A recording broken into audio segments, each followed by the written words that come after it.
नमस्कार।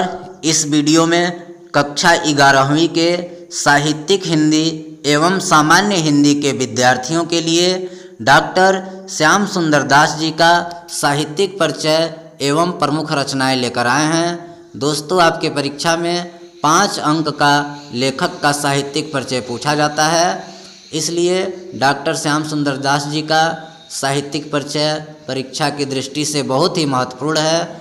तो आइए शुरू करते हैं। हम जिसका भी साहित्यिक परिचय लिखेंगे सबसे पहले उसका जीवन परिचय भी देंगे संक्षिप्त में। तो आइए देखिए, द्विवेदी युग के साहित्यकार बाबू श्याम सुंदर दास का जन्म काशी में 1874 ईस्वी में हुआ था। किस युग के साहित्यकार हैं? द्विवेदी युग के।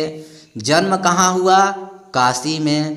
काशी में कई सारे साहित्यकारों का जन्म हुआ है जिन्होंने हिंदी की बहुत सेवा की है, तो इनका भी जन्म काशी में हुआ। कब हुआ? 1874 ईस्वी में। इनके पिता का नाम देवीदास और माता का नाम देवकी देवी था। श्याम सुंदर दास जी के पिताश्री का नाम देवीदास और माता जी का नाम देवकी देवी। श्याम सुंदर दास जी काशी नागरी प्रचारणी सभा के संस्थापक सदस्य रहे। ये जो काशी नागरी प्रचारणी सभा की स्थापना हुई उसके संस्थापक सदस्यों में से एक थे डॉक्टर श्याम सुंदर दास।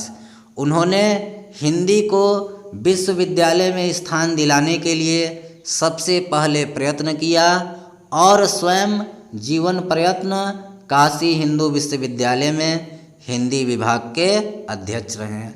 देखिए, डॉक्टर श्याम सुंदर दास जी ने ही सबसे पहले हिंदी साहित्य को विश्वविद्यालय स्तर का बनाया और खुद पूरे जीवन काशी हिंदू विश्वविद्यालय में BHU बनारस हिंदू विश्वविद्यालय वही है, उसमें हिंदी विभाग के अध्यक्ष रहे।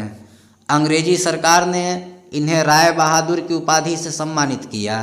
सन 1938 ईस्वी में हिंदी साहित्य सम्मेलन ने साहित्य वाचस्पति की उपाधि प्रदान की और काशी हिंदू विश्वविद्यालय ने डीलिट की उपाधि देकर इनका गौरव बढ़ाया। इनके साहित्यिक योगदान को देखते हुए अंग्रेजी सरकार ने कौन सी उपाधि प्रदान की? राय बहादुर। और हिंदी साहित्य सम्मेलन ने साहित्य वाचस्पति की और काशी हिंदू विश्वविद्यालय ने डीलिट की उपाधि दिया। सन 1945 ईस्वी में इनका स्वर्गवास हो गया, मृत्यु हो गई। ये हुआ संक्षिप्त में जीवन परिचय। अब देखिए साहित्यिक परिचय। डॉक्टर श्याम सुंदर दास उच्च कोटि के गद्यकार थे। उन्होंने अपना संपूर्ण जीवन ही हिंदी भाषा एवं हिंदी साहित्य की सेवा में अर्पित कर दिया। हिंदी की उन्नति के भावना से प्रेरित होकर उन्होंने काशी नागरी प्रचारणी सभा का स्थापना की। देखिए, श्याम सुंदर दास एक बहुत श्रेष्ठ गद्यकार थे, निबंधकार थे, साहित्यकार थे।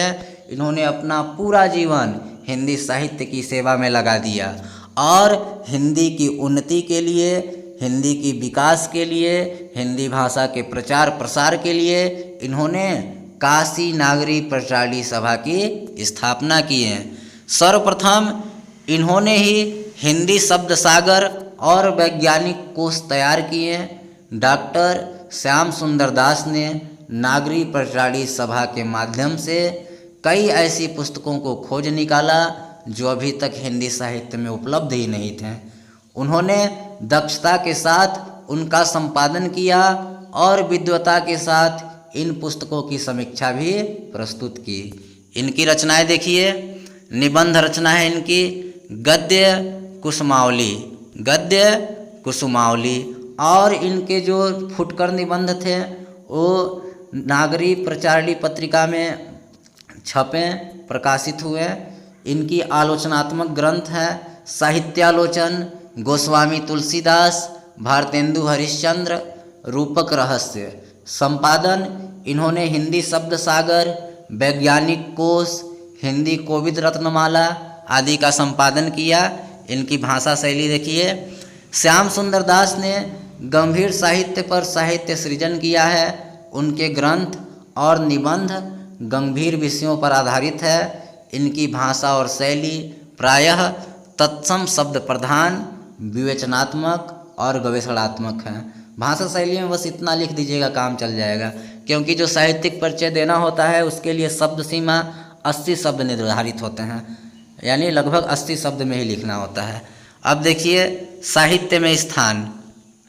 डॉक्टर श्याम सुंदर ने निरंतर साहित्य साधना करते हुए हिंदी साहित्य में अपूर्व वृद्धि की, भाषा को परिष्कृत रूप प्रदान करने और मातृभाषा का प्रचार करने की दृष्टि से भी उन्होंने अपना अविस्मरणीय योगदान दिया।